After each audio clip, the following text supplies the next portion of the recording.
بسم اللہ الرحمن الرحیم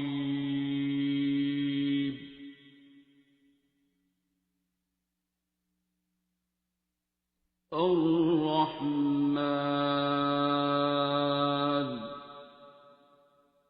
اثار اور قربانی، میں نے اس دن پوچھا اثار کا مطلب کیا ہے؟ یہاں 50 بندے بیٹھے ہوئے تھے جن میں پی ایچ ڈی بھی تھے، اور اثار کا معنی ایک بیچاری انگوٹھا چھاپ عورت نے صرف بتایا جی قربانی احسان کو کہتے ہیں۔ یہ تو چلیں اردو ان کی کمزور تھی، لیکن جس گھر نے اور جس گھر والوں نے اور جس نبی نے ہمارے ساتھ عدل کا تو معاملہ ہی نہیں کیا، انہوں نے عدل تو کہتے ہیں کہ آپ کے 10 روپے بنتے ہیں تو آپ کو 10 روپے دیے جائیں، آپ نے ایک نیکی کیا آپ کو، انہوں نے تو تھپڑ کے بدلے میں تھپڑ یہ عدل ہے، جان کے بدلے میں جان یہ عدل ہے، گالی کے بدلے میں گالی عدل ہے، کوڑے کے بدلے میں کوڑا عدل ہے، دانت کے بدلے میں پھر دانت عدل ہے۔ انہوں نے عدل نہیں کیا بلکہ احسان بھی نہیں کیا، انہوں نے تو قربانی کی ہے جو احسان سے بھی آگے ہے۔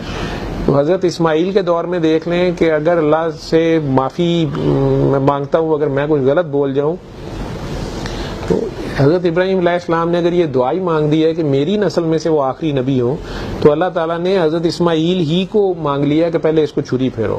کیوں اللہ نے یہ ٹیسٹ کیا اور انہوں نے وہ پھیری ہے، وہ علیحدہ بات ہے کہ اللہ نے اس وقت جو ہے وہ بکرا دے دیا، اس کی جگہ پہ بکرا آ گیا، لیکن اسی نسل کے ذمے یہ قربانی آئی اور کربلا تک یہ قربانی ہی قربانی ہے۔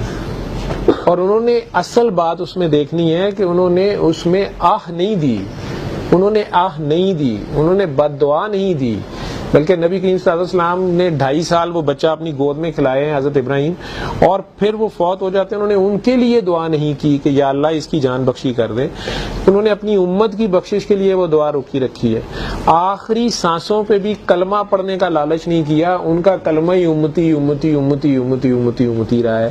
کیا انہیں آج جس نبی نے میرے پیدا ہونے سے 1400 سال پہلے میرے لیے دعائیں کی ہوئی ہیں، ابھی بھی میں اسے کہوں میرے لیے دعا کرے، وہ تو پہلے ہی دعا ہے، سراپا دعا ہے۔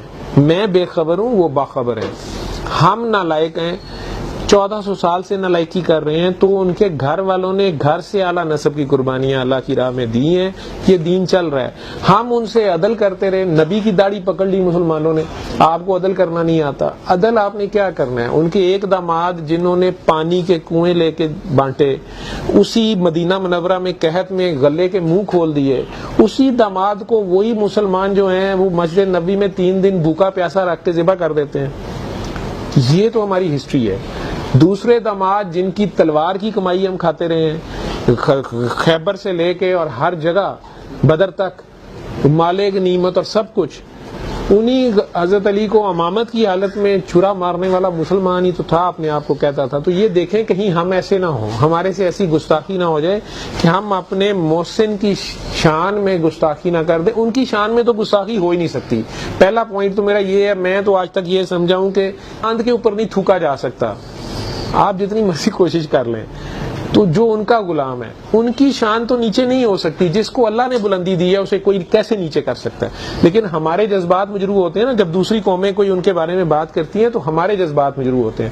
کوئی میری ماں کے بارے میں غلط بات کرتا ہے، میری ماں کی شان میں تو کچھ نہیں ہوتا، لیکن میرے جذبات میں آگ لگتی ہے، میرے جذبات دکھتے ہیں، تو میرے جذبات مجروح ہوتے ہیں۔ تو اس لیے اسی طرح اللہ اور اللہ کے نبی اپنے خاص قرب والے، جو ان کے قرب والے ہیں، جو آج داتا صاحب ان کے قرب میں ہی ہوں گے نا، یا ایک طوائف بھی اگر ہیرا منڈی میں بیٹھی ہوئی درود ہی پڑھ رہی ہے اور صرف وہ مجبور ہے، اللہ نے کہا ان عورتوں کے بارے میں غلط بات مت کرو، وہ مجبور ہیں، اگر وہ کوئی مجبور ہے، اس کو تو کسی نے اس کو اس کام پہ لگایا ہوا ہے، وہ غلام ہے، لیکن اس غلامی میں بھی اس کو اپنا رب یاد ہے، اپنا نبی یاد ہے، اور وہ اسی کو پکار رہی ہے، یا کسی بھوکے کتے کو اپنے حصے کا دودھ پلا رہی ہے، اپنے حصے کا کھانا دے دیتی ہے، تو اس کی شان میں بھی اب اگر جا کے میں ٹھڈا مار دوں گا کنجری گشتی، تو بھائی میاں وہ کنجری گشتی گھر سے نکلاتی ہوتی ہے۔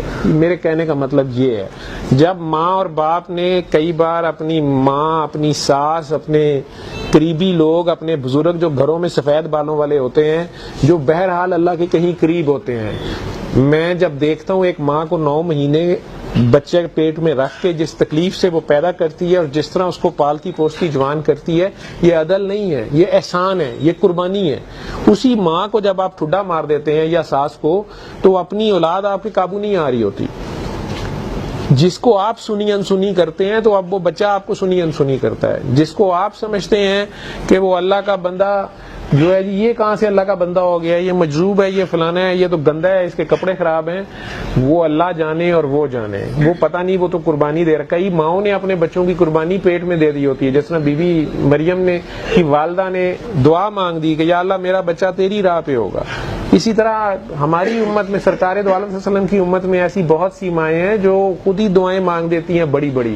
تو اللہ کا قربانی لینے کے اپنے طریقے ہیں۔ وہ ڈیوٹی کا بچہ ہوتا ہے، وہ قربانی کا بکرا ہوتا ہے، پورے شہر کی نوست وہ فیس کر رہا ہوتا ہے، اس کی جان پہ بنی ہوتی ہے۔ اس کو کوئی ٹھڈا مار دے ایسی کی تیسی، پھر اللہ قربانی کے جانور کو ہاتھ نہیں کو الٹے طریقے سے لگانے دیتا۔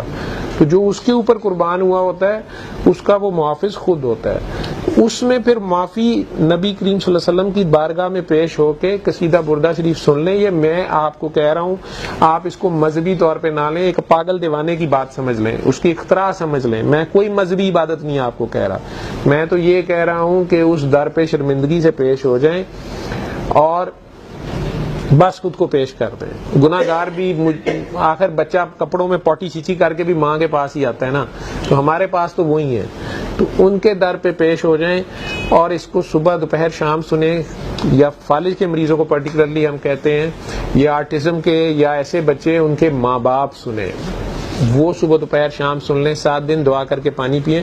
اور اصل میں ان کے کرداروں میں یہ چینج آنی چاہیے کہ وہ اب پیار بن جائیں۔ جو پیچھے غلطیاں ہو گئیں تو بزرگوں کی عزت کریں، ماں باپ کی، ساس سسر کی، اپنے قریبی عزیز رشتہ داروں کی۔ اس پہ بہت زور ہے اللہ کا اور اللہ کے نبی کا۔ یتیموں سے دعا لیں، ان کی آہ نہ لے لیں، مسکینوں سے دعا لیں، ان کی آہ نہ لے لیں۔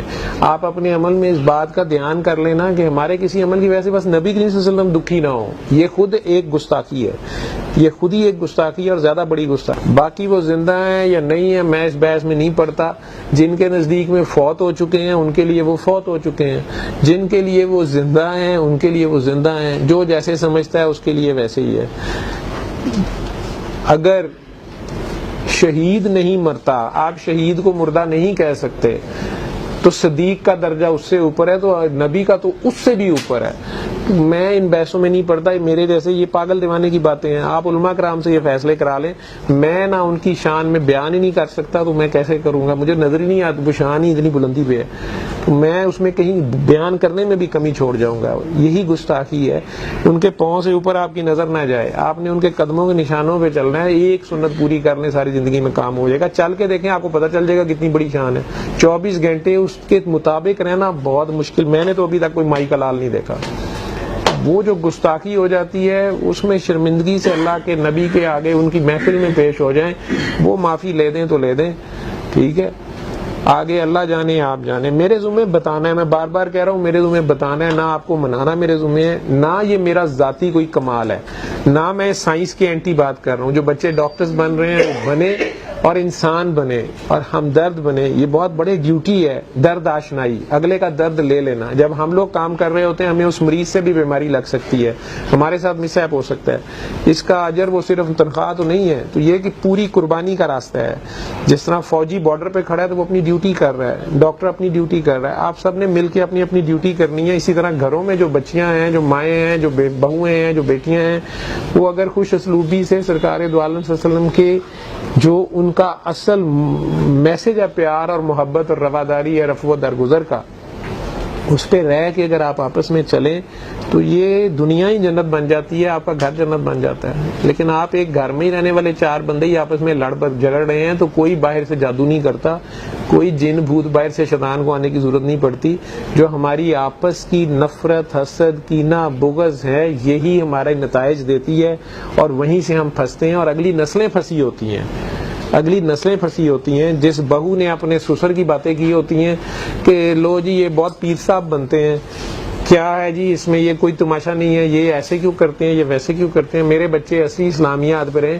میں نے اصلی اسلامیات پہ رہنے والوں کو بعد میں دیکھا ہے کہ پھر اللہ کیسے میں ڈھونڈیں، ہم سے ہمارے ایمان کا حساب ہوگا، دوسروں کا نہیں ہوگا۔ آپ اپنا کام کریں جو آپ کر سکتے ہیں اور وہ خوش اسلوبی سے کر لیں. باقی کسی کا بھلا کر سکتے ہیں تو وہ اور اچھی بات ہے, نہیں تو معافی مانگ لیں. اور اگر آپ کو کسی نیکی کی توفیق ہوئی ہے تو اس میں بھی آپ اسے مت جتائیں, اللہ اس معاملے میں بہت سخت ہے, وہ اللہ کی طرف سے توفیق ہوتی ہے, احسان کر کے مت جتائیں. احسان کر کے جتائیں گے تو بعد میں پھنس جائیں گے, یہ بھی میں آپ کو بتا دوں. میری طرف سے بار بار یہ جو 3-4 شعبے ہیں, اور جو ایتھسٹ حضرات ہیں وہ بھی یہ دعا کر سکتے ہیں. اگر وہ اللہ اللہ اللہ نہیں کہنا چاہتے تو وہ اپنا نام کہہ لیں, وہ اپنے آپ کو تو مانتے ہیں.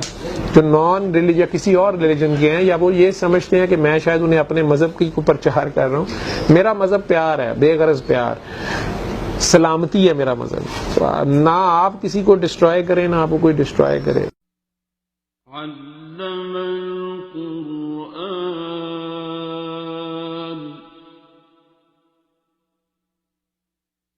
خلق الإنسان